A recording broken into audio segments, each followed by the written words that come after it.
You can't change the times until you change your life, and you see the signs. Because living this life is getting you lost. Why try to hide? So what you've always done is what you'll always get. Maybe change now is no worse than a head full of regret. Head full of regret. You can cry to me, say what you like to be. Just know that life is here, it can be more.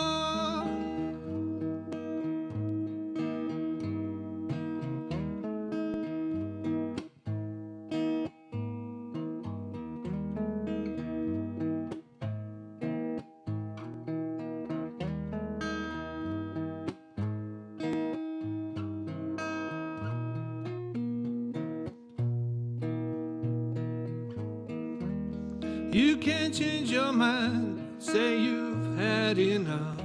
But till you take the time, it will never stop. It will never stop.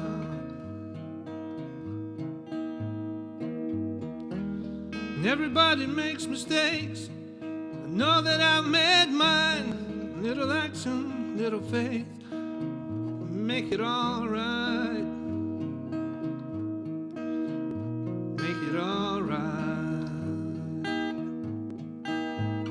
You can cry to me, say what you'd like to be. Just know the life you lead, it can be more.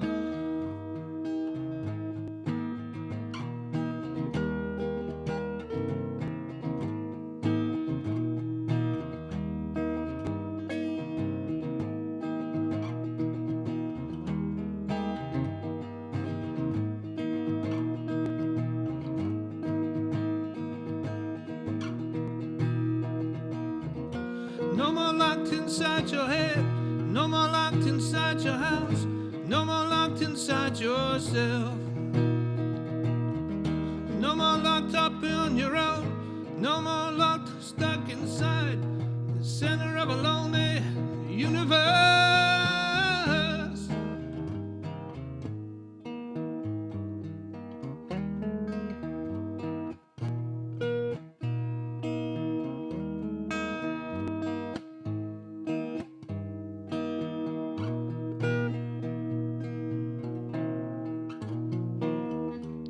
You can't change the times until you change your life, and you see the signs. Because living this life is getting you lost. Why try to hide? Why try to hide?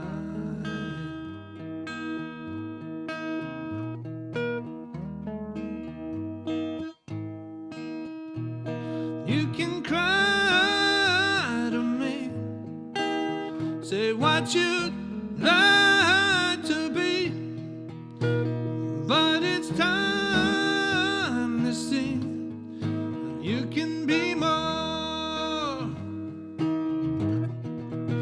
You can lie to me, but you're too blind to see. It's not a crime to feel that life can be more. Life can be more.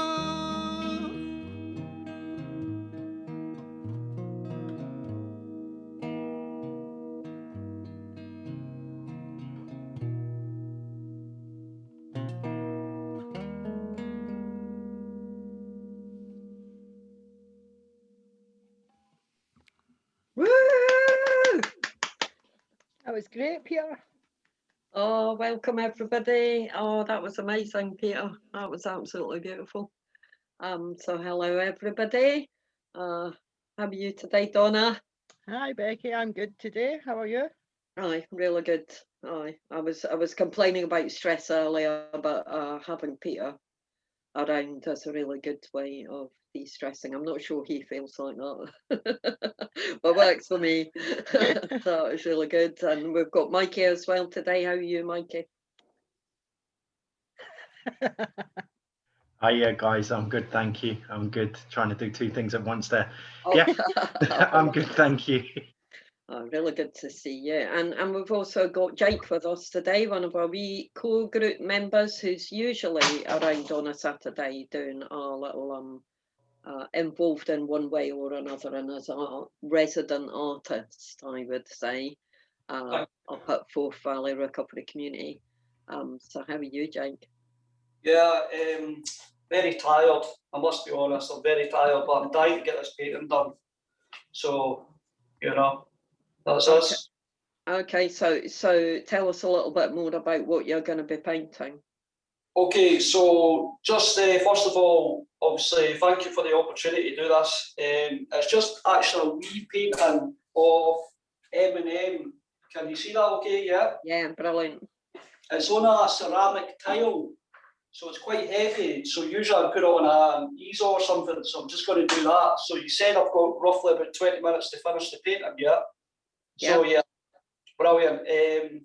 Yeah, so as you know, Eminem's been in recovery about 12 years himself. So that's brilliant.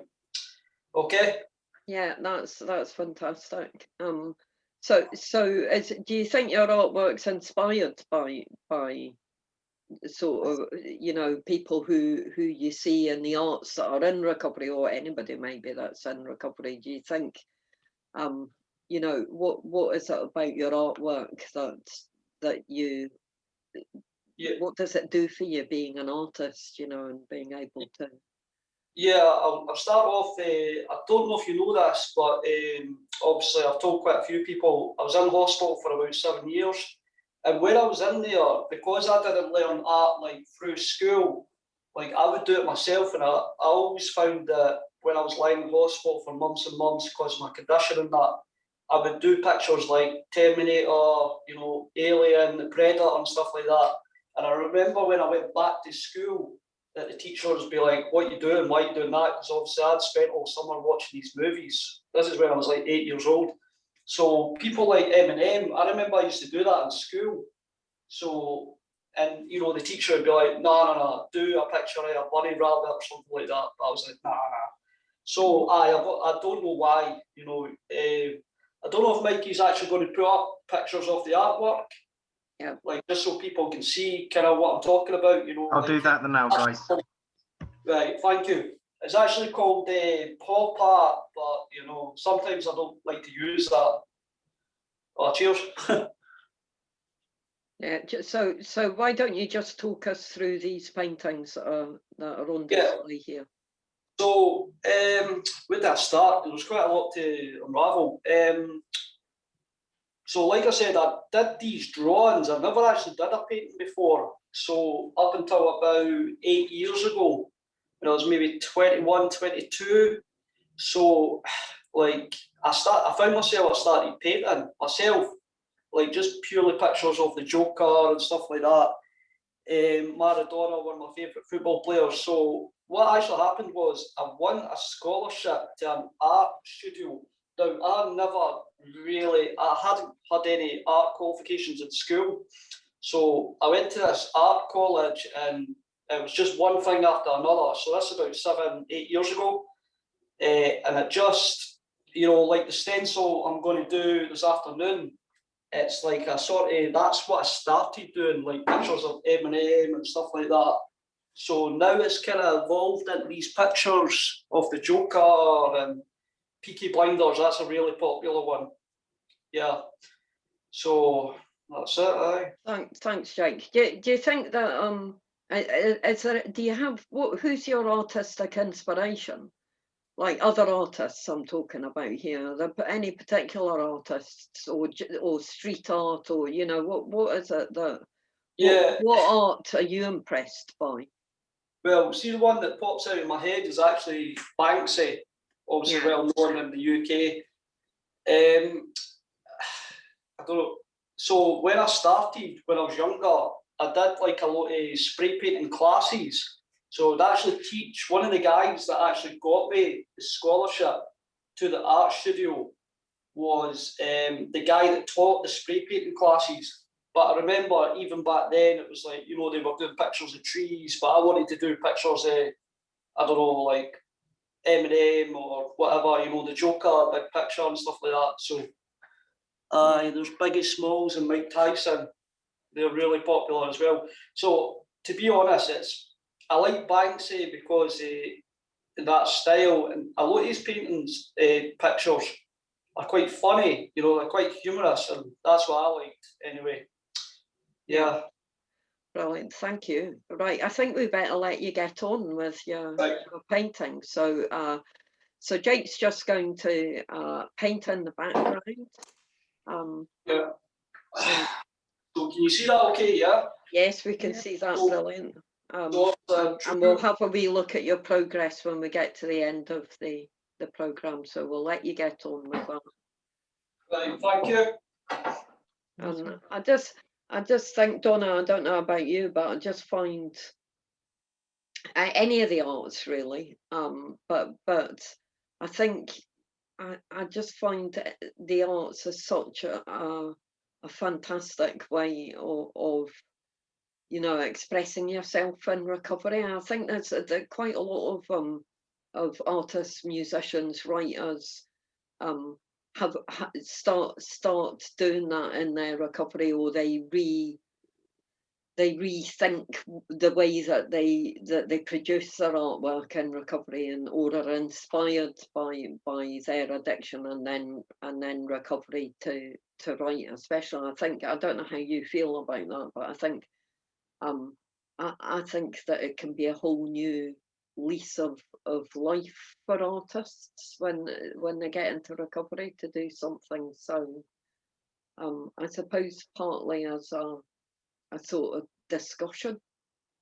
I think that as well, but it's like for me, what I see is it's like self-expression. For years in addiction, we didn't really know who we were, what we liked, and then we get into recovery and we start learning new things and soaking up new ideas and meeting new people, and that can be inspiring. Like Jake says, at school they just wanted them to paint like trees or bowls of fruit, or do you know what I mean? But he had a passion to do something else, and then in his hospital recovery and then in his other recovery life, it's like he's evolved that into what his style is, into his art. Do you know what I mean? And there's like, we've got Ross Muir in Scotland that in his recovery found art, and he's really successful in what he does now. Do you know what I mean? And like we've talked about musicians and things like that as well. So yeah, I think art and creativity is like great for recovery.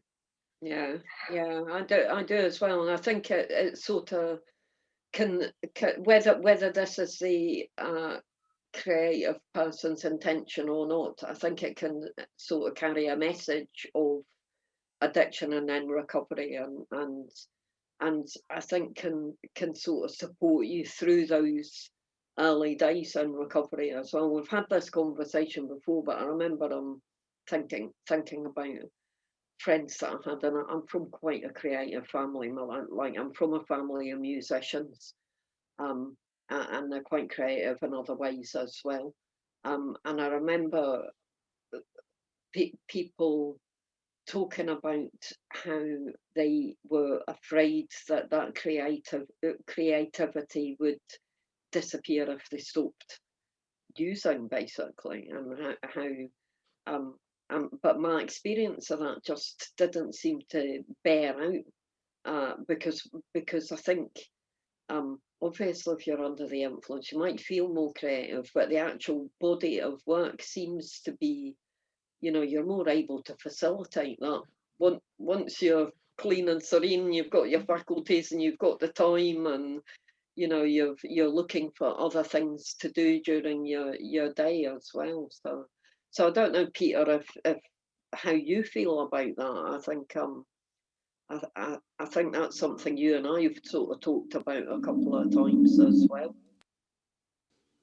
Definitely. I can agree with that, Becky, a lot. Or at least what I heard of that. I found when my head was really cloudy, right, I could never make an emotional connection with the things I was trying to create. They were just really abstract concepts because I wasn't really aware of the feelings that were driving them. They were more like kind of primal things, you know. It was like I need to communicate something, but I had no idea what I was trying to communicate. It was just this lack of connection with myself and the world around me. So I found with that kind of clear head and a bit of clean time and a bit of self-awareness and more understanding of myself that I can really connect with what I'm trying to say, you know, a lot easier, or what I'm trying to create. Doesn't, and that goes for loads of stuff, do you know what I mean? It's not just, you know, music, it's for relationships, it's for everyday life, you know. But it's when you've got a bit of kind of feeling of self-awareness and self-certainty and a bit of self-value, you know, it kind of adds a bit of weight to what you're doing. At least it does for me anyway. Yeah, yeah. And I think I think that's my experience, is that if you're in recovery and work in a program of recovery, then you do have time to really give your all to, and as you said, every part of your life. But if part of your life is that sort of creative side, then it can be a really amazing thing. And I think that's good, because I think it can have a destructive side as well, you know, having that sort of creative part of your personality can be quite destructive. And I think the, you know, this is completely my own ideas, that I don't have any evidence to back any of this up, other than my own sort of experience, my own experience within myself. But I think often music, especially, is used to express yourself when you're incapable of expressing your own feelings. And I know, as a musician, I was brought up by two classical musicians. My dad was a professional classical musician. My mother was a teacher. And there was a lot of pressure on me, like the classical version of I don't know, the Jackson 5 or something, where like there was just so much pressure, which I don't think they really intended, but I felt it, especially when I was really little. You know, that pressure to perform for the church or whatever blooming silly thing we were doing.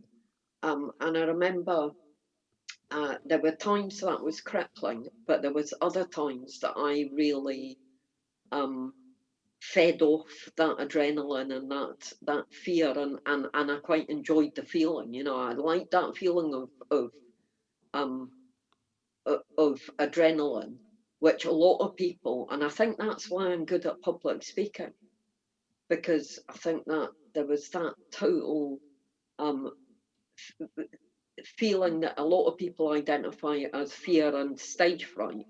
I identify as excitement and getting my body ready for performing. And I think that was really detrimental generally, because once that feeling sort of wore off, or I never made it as a musician, then I looked for that feeling in other things, and that if that was a substance, then that was a substance, you know, and tried to sort of recreate that feeling. I don't know what you think, Donna.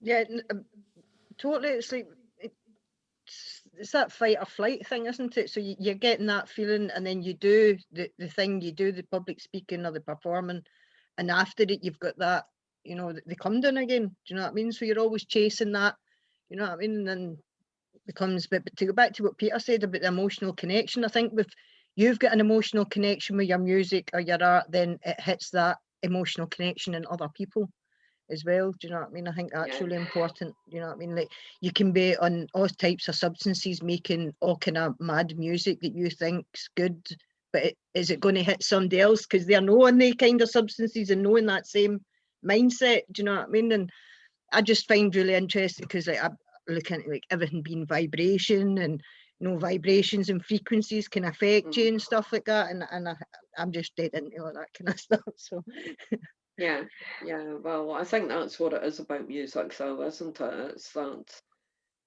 it's a very it's a spiritual experience for people, and I think that's why. I think, you know, I'm with you, Donna. I'm quite into that sort of thing as well, which I think is why it's that's where chanting comes from in yoga or other sort of Eastern ways of being, and I think that's where singing bowls come from. I think that's where war cries come from. It's all to do with the vibrations that because there's a power. I remember as a kid playing in an orchestra, and and I used to get excited before the orchestra started playing, because I knew there was going to be this huge noise, and you could feel it.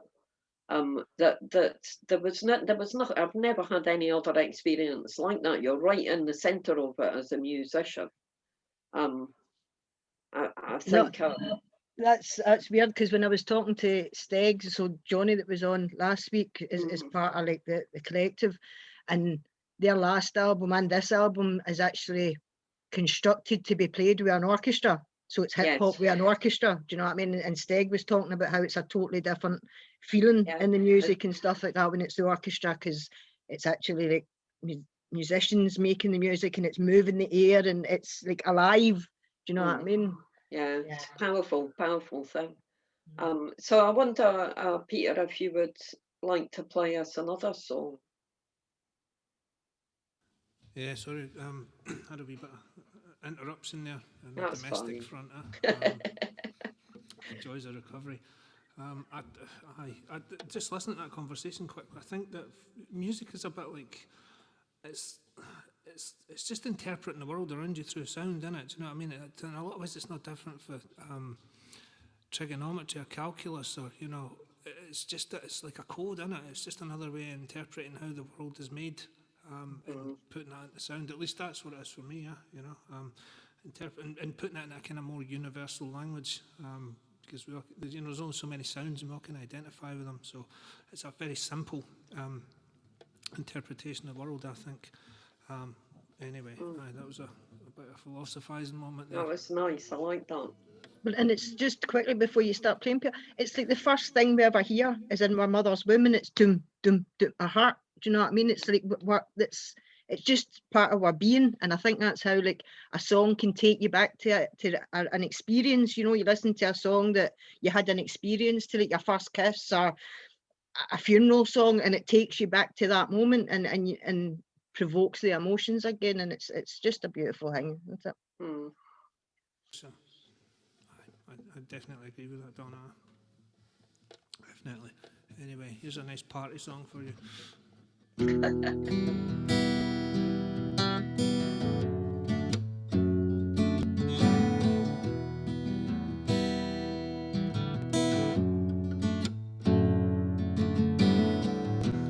know that feeling you get, you feel you're older than time, you ain't exactly sure if you've been away a while.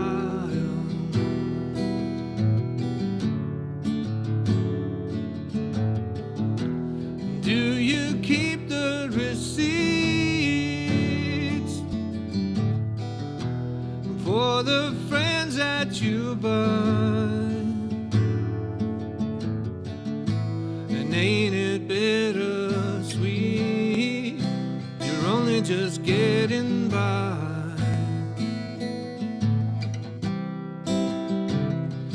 But I hope you know that it won't let go.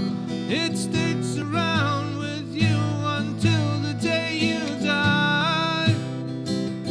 And I hope you know that it's touch and go. I hope the tears don't stain the world that waits outside. Where did it all go wrong?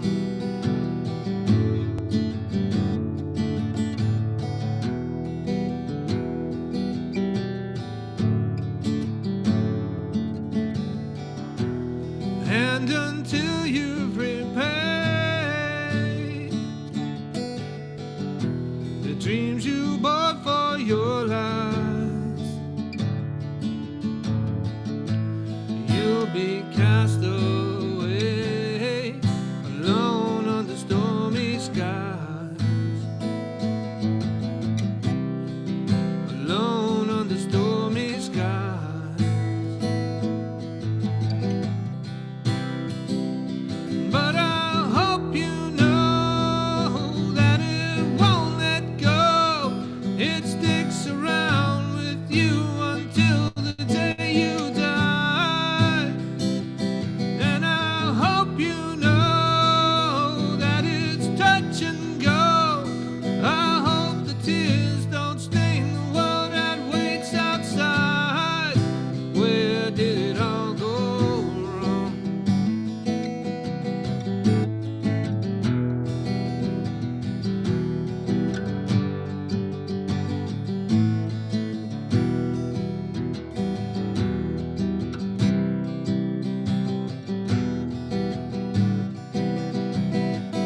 totally forgot that song.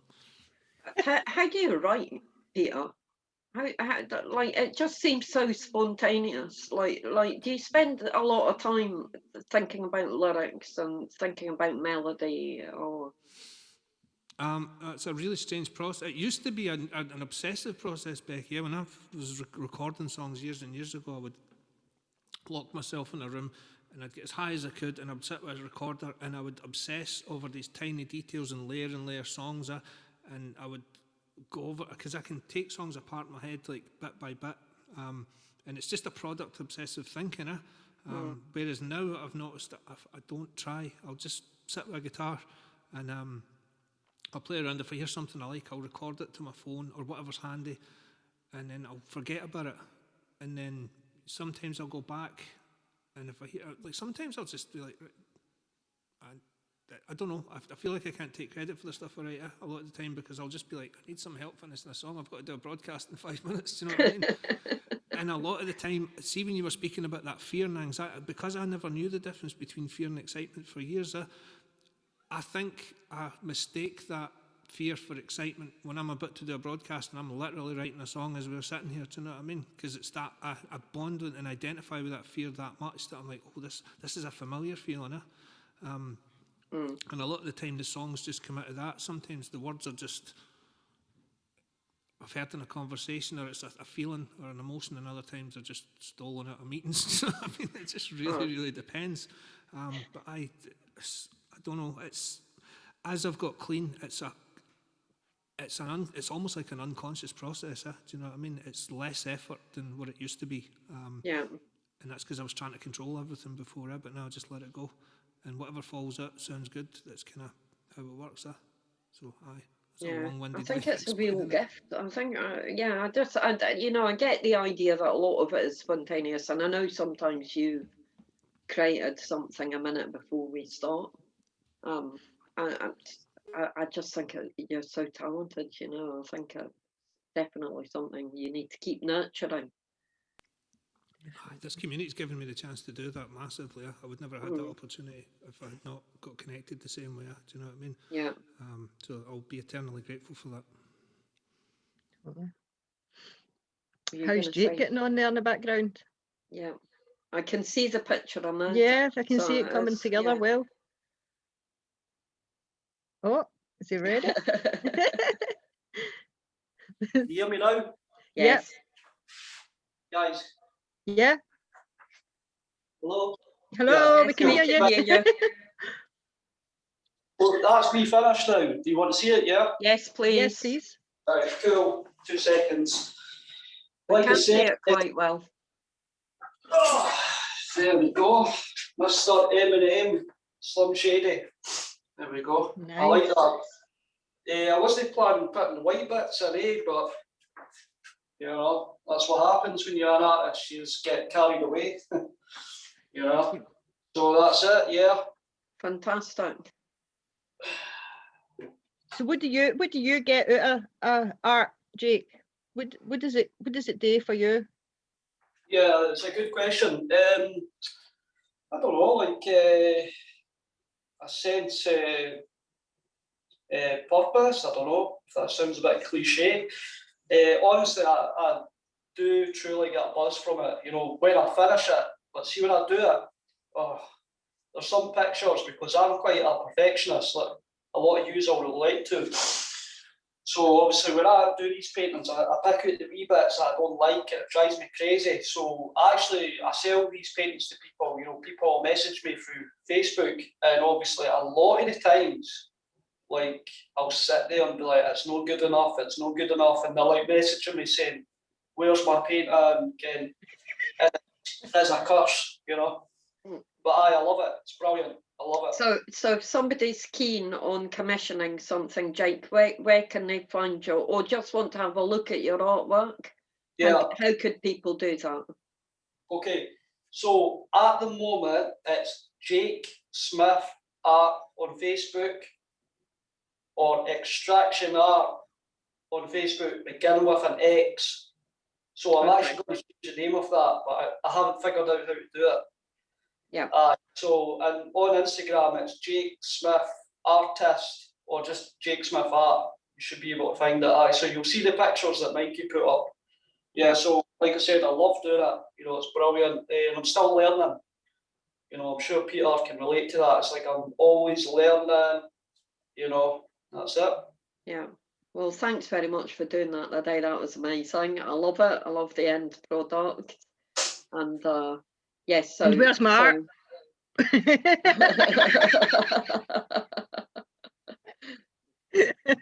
Patched, pure patched.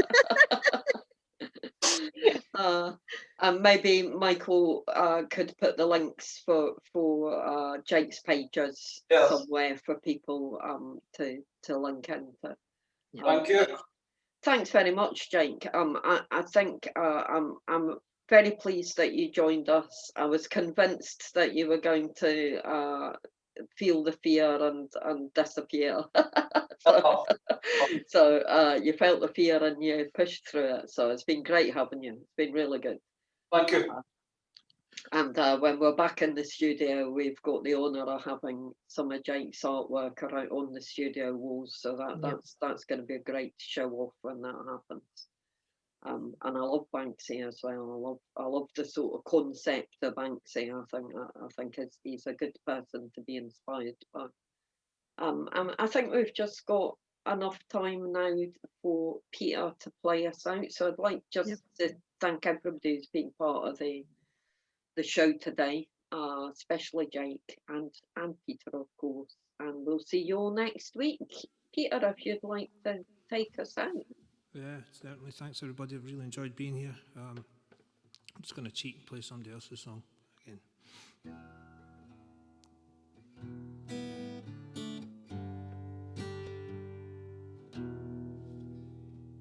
If I could tune my instrument.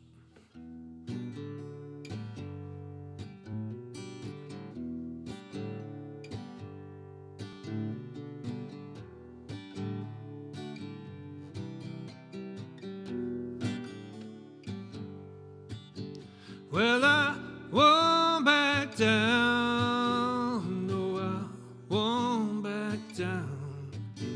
You can stand me up at the gates of hell, no, I won't back down. Oh, I'll stand my ground, won't be turned around, and I'll keep this world from dragging me down. Stand my ground, and I won't back down. Hey, baby, there ain't no easy way out. Hey, I will stand my ground, and I won't back down. Well, I know I tried, I got just one life, and I'll keep this world from pushing me around. Gonna stand my ground, and I won't back down.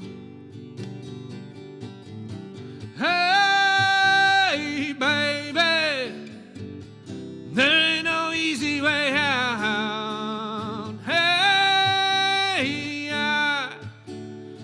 Stand my ground, and I won't back down.